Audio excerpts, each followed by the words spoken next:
Brawler Warwick is a beginner-friendly comp that's easy to play, and it's the perfect comp to get started with in set 8.5. In this video, I'll teach you how to master this comp by going over the build, what items and augments to take, how to play the early, mid, and late game, and then I'll go over some in-depth positioning examples. The build is somewhat flexible as we have some different options based on our augments, but our comp depends on how good the admin traits are. But these are always our 4 core units. We always want to have Hacker in to send Warwick into the backline, and we like to have LeBlanc in for admin as well. And if the admin trait is good, we want to end up with 4 admin and brawlers to make us more tanky. The 8th unit can be anything based on your augments, but it will usually be a threat or Mordekaiser. If the 4 admin trait is bad, then we drop Riven, Blitzcrank, and Camille, and instead play 5 Laser Core. The 8th unit here again depends on your augments, but it will usually be a threat. The best hero augments for this comp are support augments for any of the units on the board, or carry augments for Warwick, Mordekaiser, or a threat unit that fits into your board. I will go more in depth on which admin traits are good in the late game part of the video, as it has a lot to do with items and augments you have chosen, in addition to also going over what you will play at level 9 and other ways to change up your board based on your augments. Warwick is our main carry, so we prioritize making items for him first. He has one core item, and that is QSS. This item makes sure his spell cannot be interrupted, which lets him repeat cast his spell and jump to the next targets. Edge of Night can be a replacement for QSS, but it's not as good as it. The second item was to be Titans. Since Warwick has a lot of HP, we get a ton of effective HP from the defensive stats of Titans. Additionally, the extra AP lets Warwick heal more through his passive, and the extra AD just gives us more damage. The third item wants to be a raw damage item. This wants to be Hurricane, GS, Guardbreaker, Deathblade, or IE. The best one is Hurricane, but both Hurricane and Titans can be replaced by any 2 damage items. Note that since Warwick has healing through his spell, we do not need a healing item on him. And since we're also sending him into the backline, Last Whisper is not great on Warwick, as the backliners have low armor. After you made Warwick items, you want to make tank items. These will go on Riven or Shen. Riven will be your primary tank most of the time, and here is a tier list of her best items. Since she is a brawler, items that give her more HP like Warmogs and Sunfire are great, as she gets even more value from them. Additionally, items that heal her, like Dragon's Claw and Redemption, are also great. If you get a spatula, you want to make admin spat almost all the time. Not only does this give you the option to chase 6 admin, which is incredibly powerful with good admin traits, but it also allows you to drop Camille, who is just a trait bot in our comp.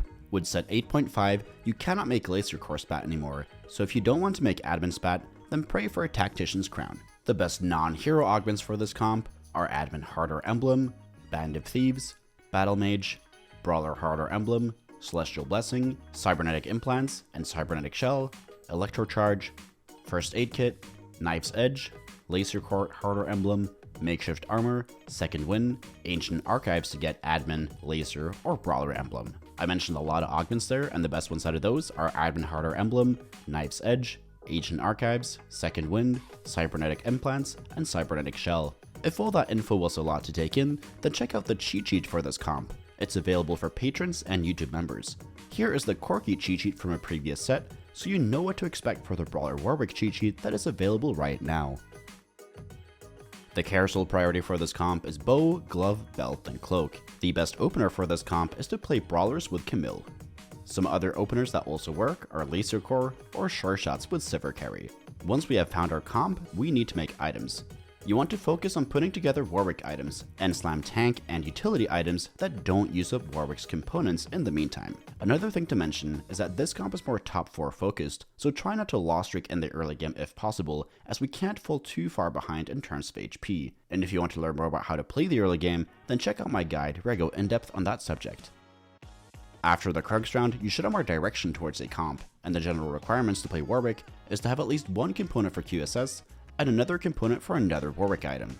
Additionally, we really like to have a brawler frontline, as we can easily slot in Warwick and the other brawlers once we hit him. If you are weak in the mid game, you can either roll at level 6 or 7 to stabilize. If you roll at level 6, this is done on stage 3-2, where you want to roll for a brawler frontline, and then have a backline that can deal damage. The remaining 2 units will usually be Sure Shots, Draven, Camille, or Vayne. If you want to roll level 7 instead, you can either do this on stage 3-5 or 4-1. Which you pick depends a little on how much HP and gold you have. This comp is great at rolling at level 7, as it has relatively cheap units, and you have a decent chance of hitting Warwick there as well. The goal is to end up with a board that looks something like this, where we have most of our team put together, although we can drop down to 2 admin and play Laser Core, or even play 6 brawlers for a bit if we hit that instead. During the mid game, it's also important to scout. This is so we can see how many other people are playing Brawler Warwick. This comp can support 3 players at max, as there are a lot of cheaper units in the comp, but if you want to pivot into another comp, look to play either Renegade Jhin or Threat Belveth. On stage 4-1, you want to be level 7, and from here you have 2 different options. You can either roll level 7, or you can go for a fast 8. Since you are running more cheap units, the play is to roll level 7 most of the time. The only time when you fast 8 is if you have 80 plus HP, you have enough gold to hit level 8 on stage 4-2, or if no other players are rolling down at level 7. Again, this is more of a top 4 comp, so we can't sacrifice our HP too much, especially not in the late game. So if you are in doubt, definitely roll level 7. And when rolling at level 7, you are yet again aiming for this board with Augments and this board with Laser Core. At level 8, you look to add in a unit based on your Augments, but if you don't have anything that alters your traits, then adding in Mordekaiser, Janna, or a threat will do just fine. If you get +1 admin, you want to drop Camille and play another legendary or threat, but if you get another +1 admin, then you always want to play 6 admins, as the additional bonus is great for extra damage on Warwick. But if you get +1 Laser Core, then you want to play 6 Laser Core, as that trait is incredibly powerful. I also want to mention again that you can drop 4 admins and go deep into Laser Core, or pivot into more threats as well if the admin trait is bad. The good admin traits are the ones that gives your admins more AD or attack speed. The team-wide buffs are fine, but the majority of the damage comes from Warwick, so we'd rather have it just affect the admins, as those effects give a bit more bang for your buck. The permanent HP buffs can also be good if you hit Warwick early, as it allows you to get a ton of HP into him, which scales nicely with Brawler and Titans. Once you hit your board at level 8, you want to push for level 9 to add in another legendary unit to keep rounding out your team with more utility. Rolling for Warwick 3-star is an option instead of going level 9, but since we are usually working with a lot less gold, it's better to push level 9 as we won't have enough gold to hit the 3-star. We always want to have Warwick in the Hacker Hex, and make sure to move into the middle after a fight, then place him on the right or left side before the next fight starts to not show the enemies which side you're jumping on. And now let's cover general positioning with this comp, which looks like this.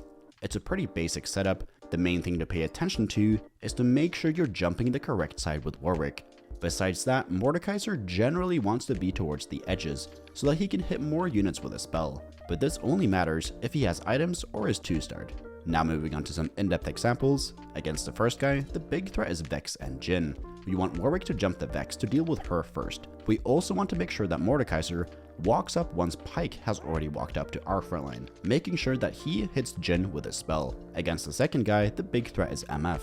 We have Warwick jump the main carry MF once again, and Mordekaiser is lined up to hit as much of the enemy frontline as possible. Against the third guy, the big threat is Jhin. We are once again making Warwick jump the enemy carry, and we want to make sure that Mordekaiser does not get ulted by Echo. This way, he's able to hit most of the enemy team instead of ulting backwards while he's getting taunted by Echo. Thank you so much for watching. If you learned something, please leave a like and subscribe to the channel. If you want cheat sheets for any of my comp guides, they're available for you to members and patrons, and links to those are down in the description. And if you want to get better at TFT, then join the Discord. We got over 9,000 other players there who are hungry to climb. And if you want to get coached by me, the information is over in the Discord server as well. So take care and see you in the next video.